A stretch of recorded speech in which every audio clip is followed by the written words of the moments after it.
Welcome.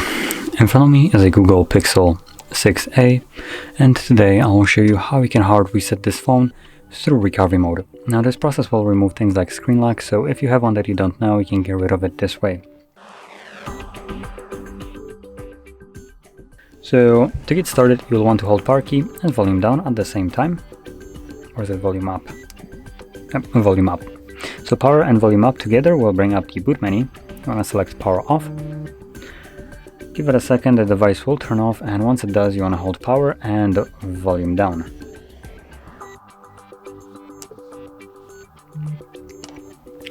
This will take us to boot mode or fast boot mode, basically both of them are acting at the same time. So anyway, from here you will need to use volume keys to navigate through the option in order to have recovery mode visible right here.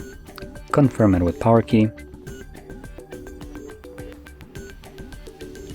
Next you will see the Android with no command, so while holding power key, press volume up once, and this will take us to the actual recovery mode. Now from here, again using volume keys, you want to select wipe data factory reset, confirm it with power key, select factory data reset, to give you a message formatting data, and then data wipe complete.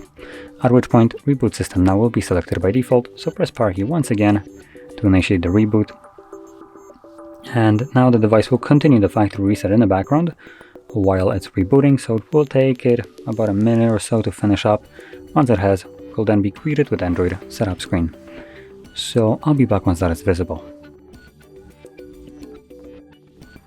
And as you can see, the process is now finished, and you can set up your device however you like.